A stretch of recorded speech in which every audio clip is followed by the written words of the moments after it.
Hello, everyone, and welcome. Welcome to today's Parks at Home webinar. This presentation is going to be recorded and all participants are muted and cameras are disabled. So over the course of the webinar, please use the chat box for comments, or if you have any questions, please type them in the Q&A box down below in the Zoom window, and I will strive to answer as many of the questions as I can at the end of the presentation. So hello everyone and welcome. It is a beautiful day out there. So thank you guys so much for joining me this evening on our fur trade adventure. So my name is Jennifer and I'm an interpreter at Spruce Woods Provincial Park, which is on Treaty 1 territory, home of the Anishinaabe, the Dakota, and the Métis Nation. Now, I don't know if you guys have ever been to Spruce Woods, but we have a lot of really cool, unique history here. We have sand dunes that were formed over 10,000 years ago and made through the process of glaciation. We have had those same sand dunes thousands of years later used as a practice range for CFB Shiloh. We have in our park, we are home to Manitoba's first provincial naturalist, Ernest Thompson Seton, who also is the founding father of the Boy Scouts. And we have a lot of history here, but I have to say one of my favorite, coolest bits of history that we have here in the park is the fact that we have Pine Fort here. So Pine Fort is a fur trade supply post that is found right here in Spruce Woods Provincial Park. So I thought I would share with you guys today a little bit about the fur trade history. So obviously, if I'm going to get into Pine Fort and I'm going to learn about it a little bit more, we should learn a little bit about the actual fur trade. So I thought I'd put together like the Coles Notes version of the fur trade for you guys. So I'm going to share that with you now.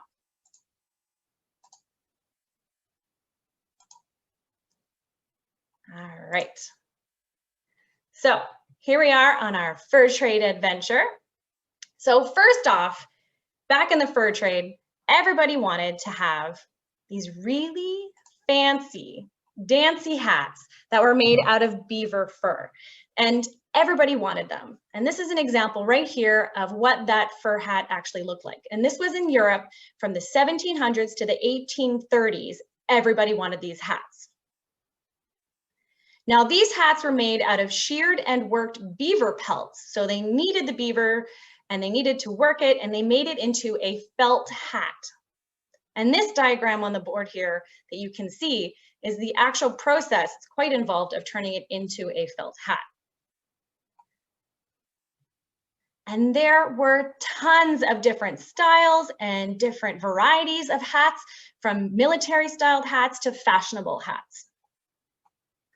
And when I said everybody was wearing this hat, you guys, like everyone was wearing the beaver felt hats.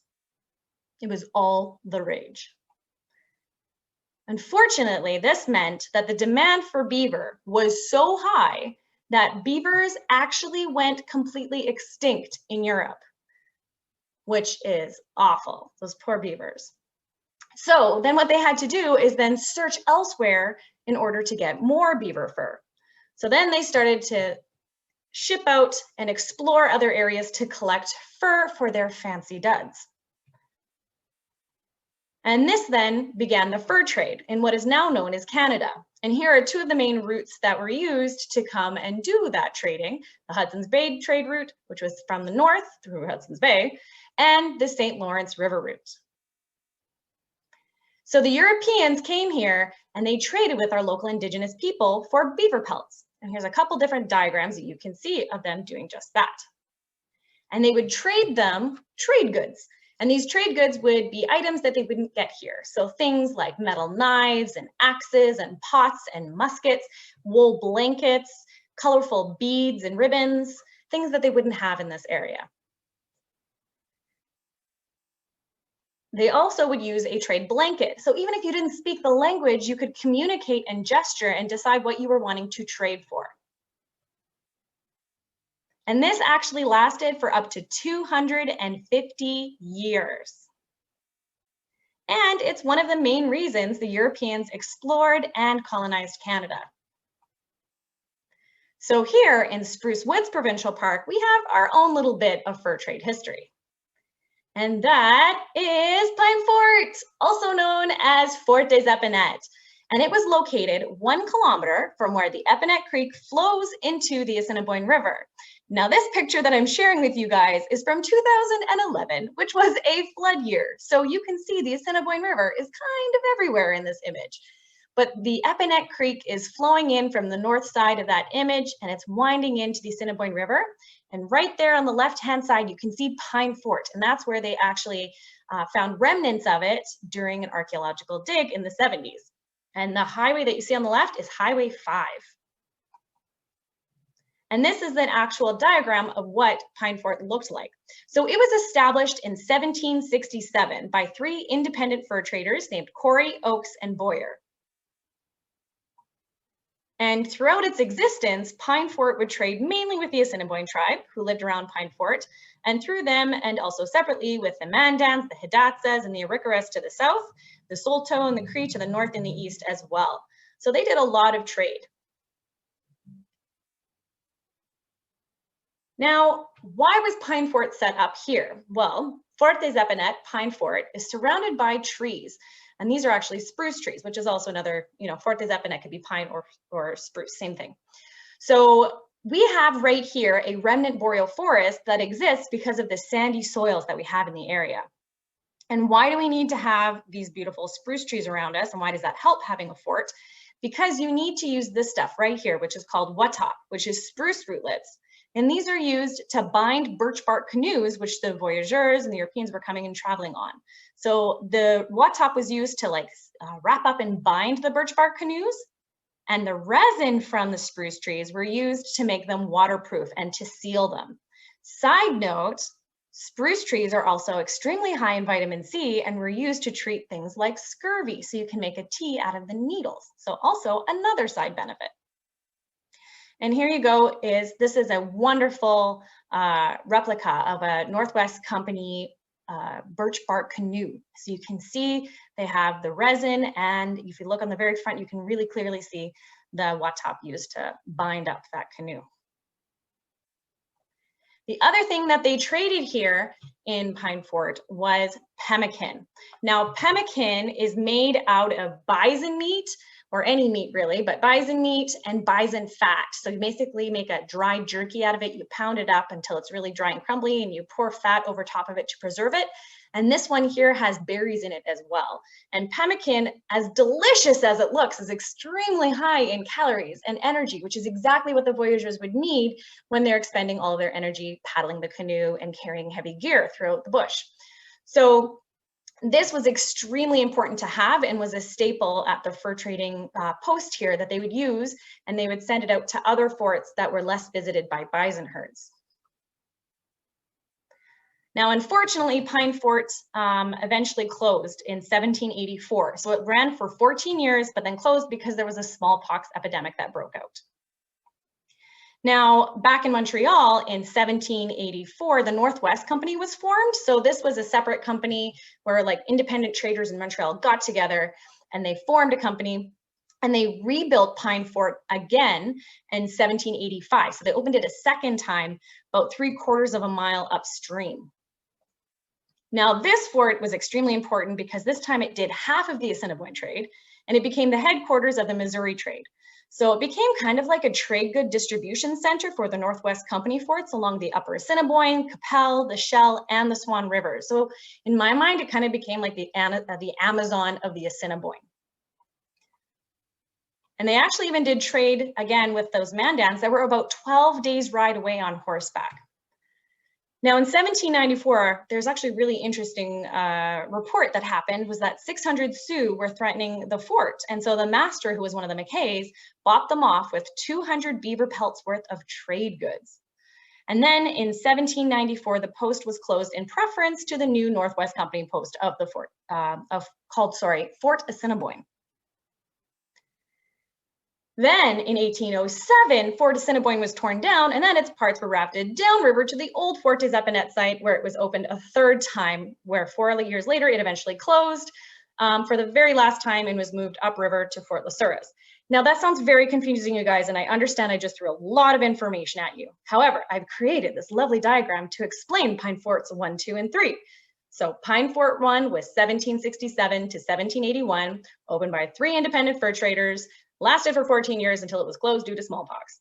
Pine Fort 2 was opened from 1785 to 1794, opened by the Northwest Company now, became kind of like the trade good distribution center for all of the Northwest Company forts, and then closed in favor of Fort Assiniboine, and then opened a third time in 1807 to 1811, where it was then closed and rafted up to Fort La Souris.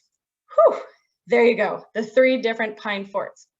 Now, side note, if you ever come to Spruce Woods Provincial Park, we have something called Pine Fort 4, which is a fun little take on the name, which is a concessionaire stand in the park where you can get delicious ice cream. So you should come by sometime. Now, all of this, thinking of all the fur trade, and all of the hard work that it would take to do all this, it kind of got me to thinking. I was thinking, I wonder if I could make it living through the fur trade. I mean, I like to spend my time outdoors. I love to hike and camp. I love canoeing and fishing. I'm a pretty avid wildlife tracker. Could I have made a living in this time period? You know, do I have what it takes? So I decided that I'm going to figure it out, and I'm going to, interview some people that actually were around at that time period. So I did it. I interviewed a voyageur. I interviewed a Northwest Company shareholder. I interviewed a Indigenous harvester. And I also did an independent fur trader. So I interviewed everybody and I asked them the pros and cons of their job, what they do, who they are, how much do they make, and what their favorite foods are. So I am now going to share with you guys that video that I put together with all of these interesting characters from the fur trade. So I'm going to share that with you guys now. Hi, my name is Grey Eyes. I'm an Indigenous harvester here, so I'm Ojibwe. What I do, it really varies depending on the time of year. And so this time of year, it's late winter, very early spring. So my family and I, we're out harvesting beavers, and we're harvesting a lot of muskrats as well. And we can take those and trade them. But at other times of year, we're hunting bison or harvesting berries or all kinds of things.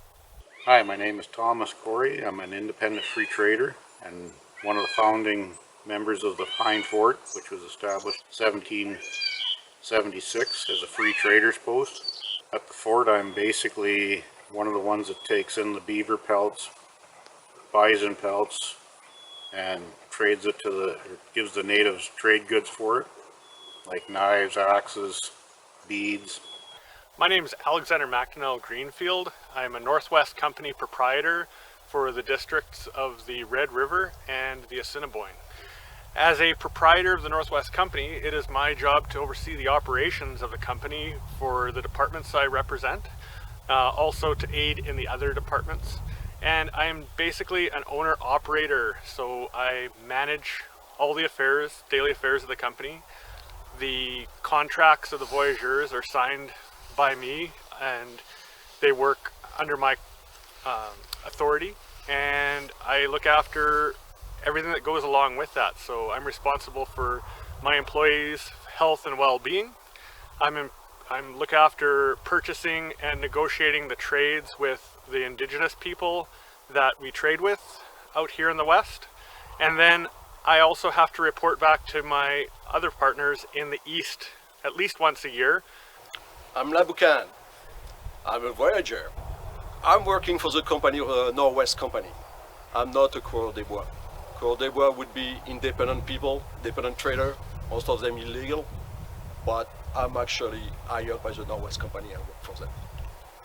So in the summer, my job is really to carry the canoe, carry the goods from the fort, to Thunder Bay, where they are going to be moved up to Montreal.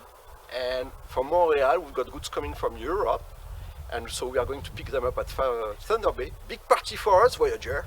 We meet, the guy from the east, the guy from the west meet. We've got a work party for a week, and we northerner living in the west, we've got a very good sense of geography. And so we pick up those trade goods, and we go back to the fort so we can trade over the winter. We can trade for more fur for the next trade. My job really varies from depending on the time of year. And so this time of year, my job is really being a trapper. And that means going out and finding muskrat push-ups. So I've dropped my muskrat. Oh, here we go. So finding the lodges of muskrats, which are these little guys, or beavers, which are the bigger ones here, and then you have to break the ice and you have to set a trap for them, and that's how we harvest them, so we can bring them in and trade them at the fort.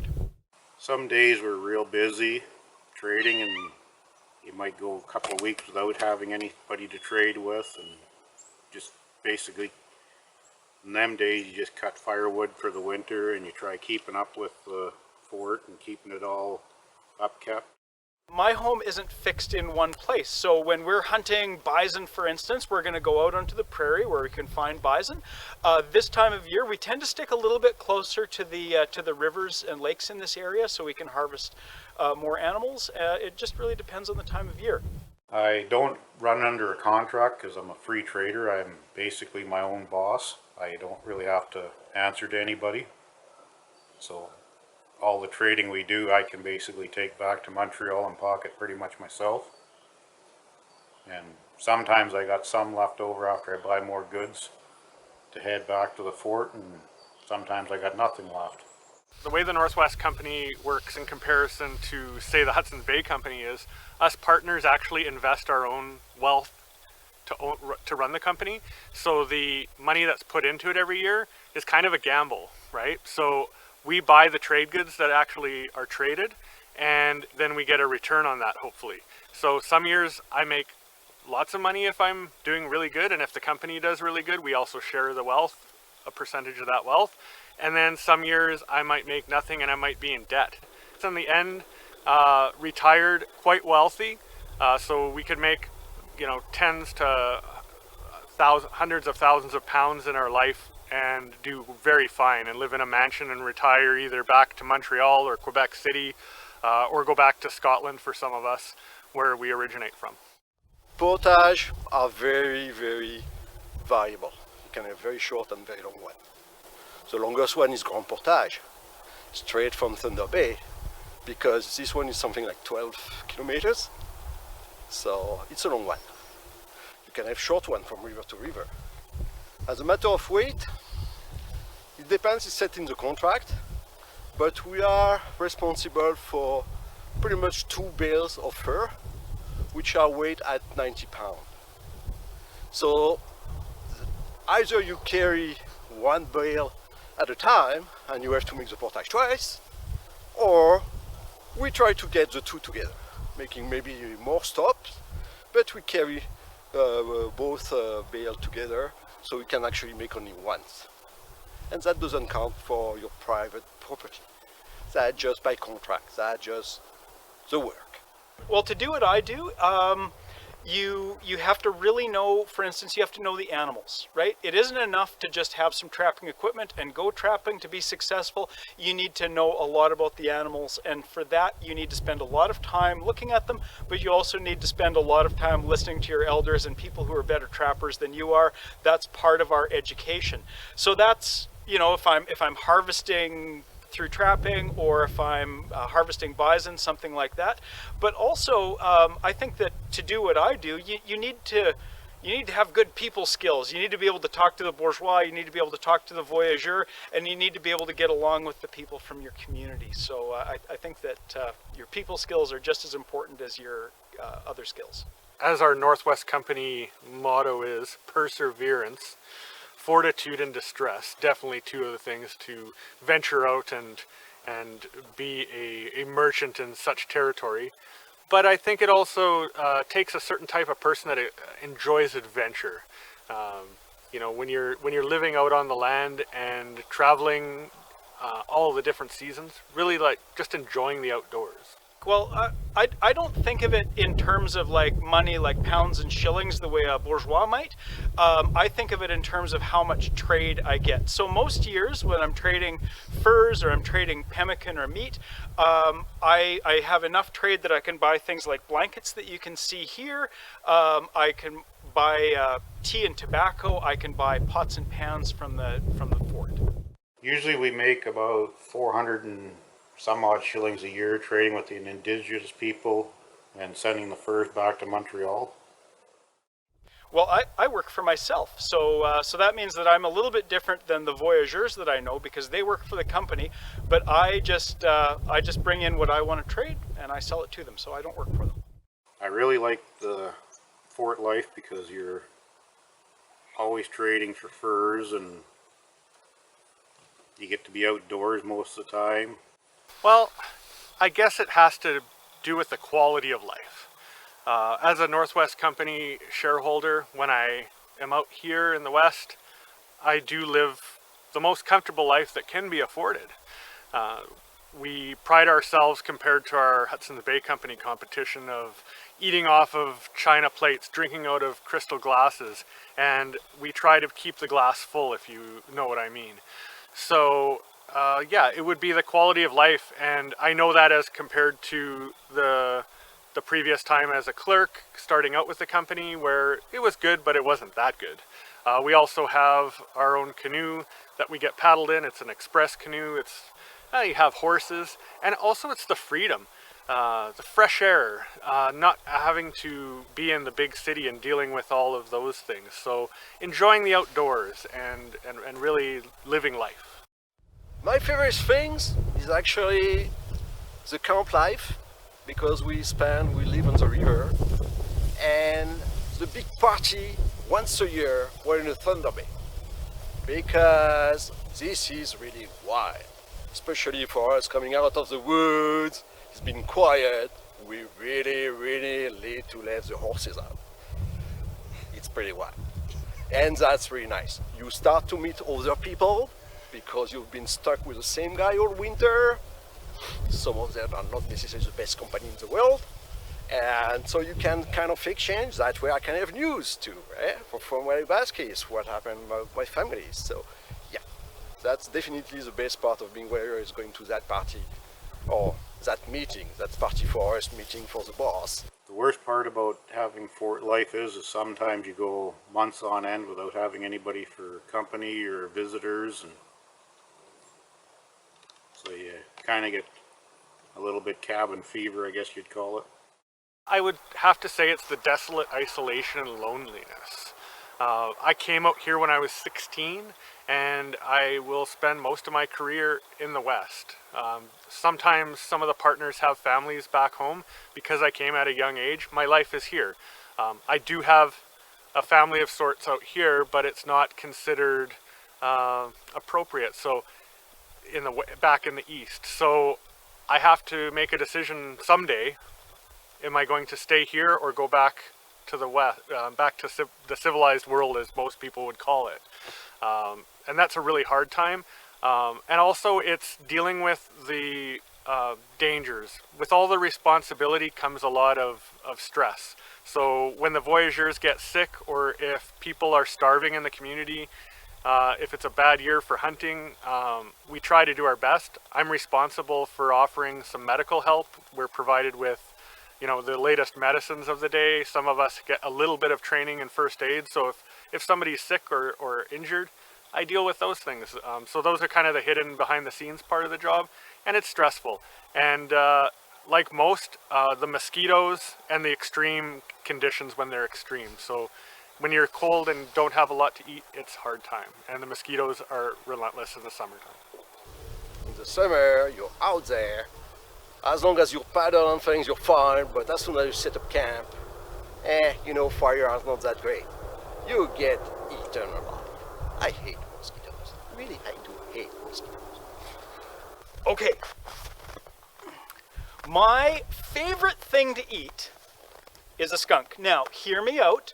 You don't want to just get a fresh skunk, because they've got a really strong smell, a really strong taste. What you want to do is you want to boil the skunk in water and pour off the water, and then you'll have a really tender and more mild flavored meal. I mostly like this because of all the funny looks I get from the bourgeois I know when I'm eating skunk. But I think my other favorite thing to eat is maple syrup. And we're actually getting into the time of year where we can start to tap maple trees. We don't get a lot of sweets around here, so I'm really looking forward to having some maple sugar. Best food we got at the fort is we just got an elk the other day. So elk stew and elk roast are one of our favorites right now. I'm a big fan of pemmican. I really love it. A lot of fat. That's really good. Tasty. Simple. Ground meat and fat. That's it. That's all you take. take your ground meat, you dry it nicely, make a nice jerky, pound it into fine powder, and you melt all the fat from the bison on top of it, so everything is well preserved, and you can go forever with that. That's really good. That's the fort guard. His name's Bob. He just kind of keeps the mice and stuff down.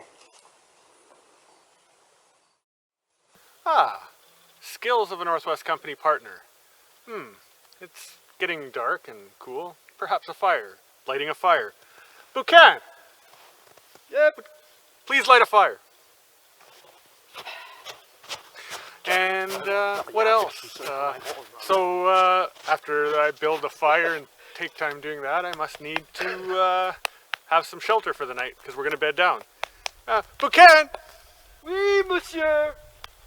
Shelter! Huh? Shelter! Bien, monsieur. And thank you, Buchan. And with all those skills, you know, we paddle in the canoe all day. It's a very long time paddling the canoe. Sitting in the middle where the canoe is the widest. You know, oh, there he goes again. No, Buchan. Wrong way. Yeah, you're going the wrong way. Well, thank you so much. I need to shout out to Alex, Buchan, Thomas, as well as Gray Eyes for participating in that video. And I learned a lot in that video. And you know what? I even broke it down even further and learned a little bit more. And I thought we'd go through the pros and cons of all of these different roles during the fur trade. So I'm going to share that with you guys now.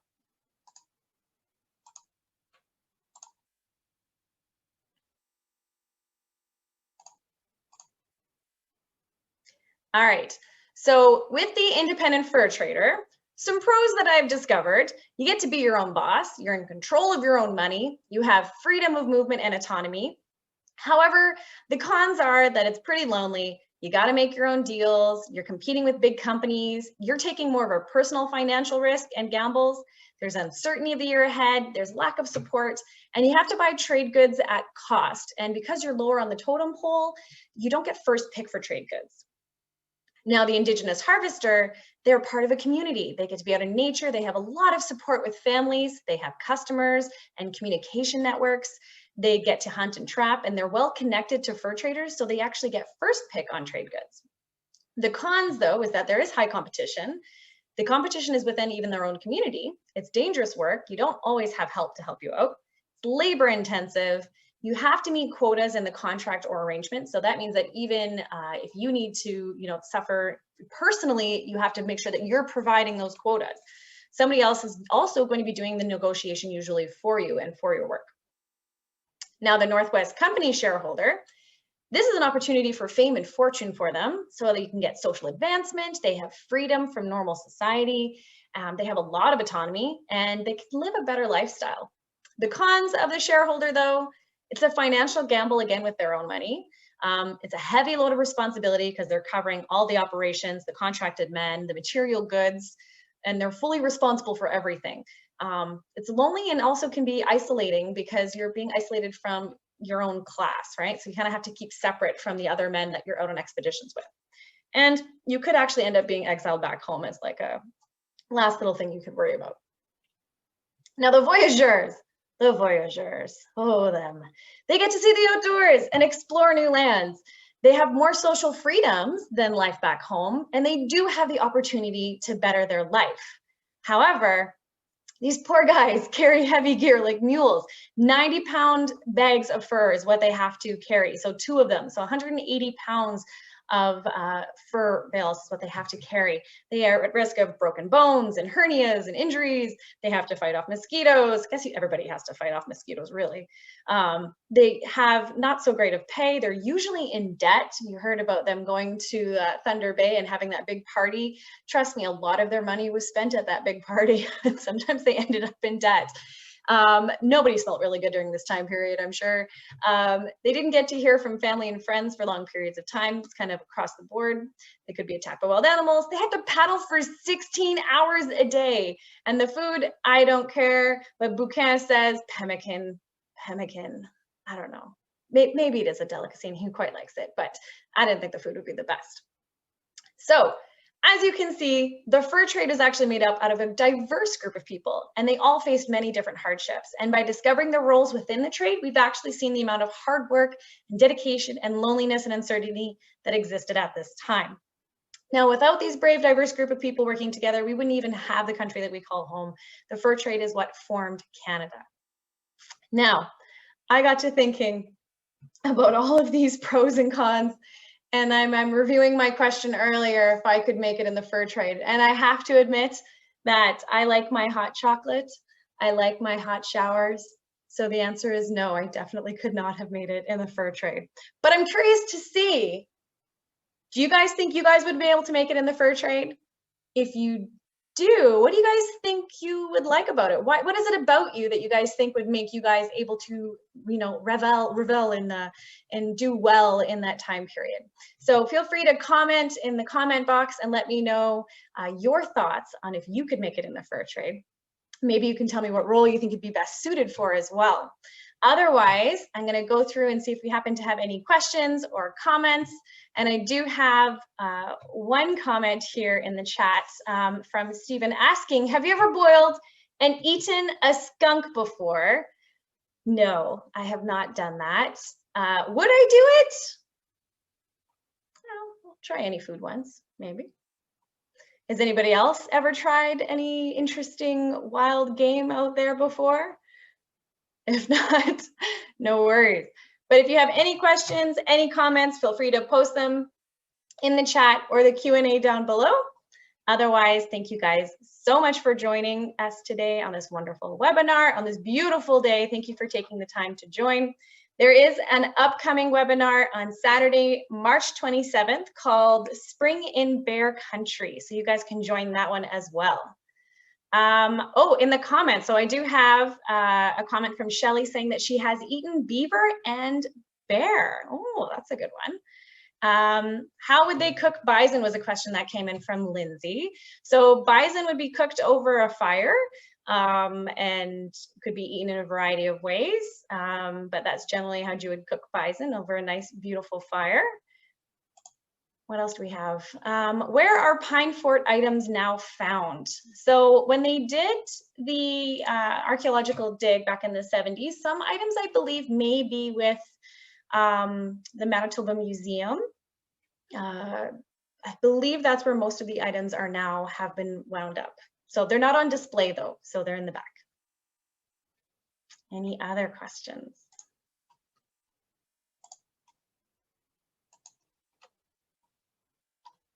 Right on.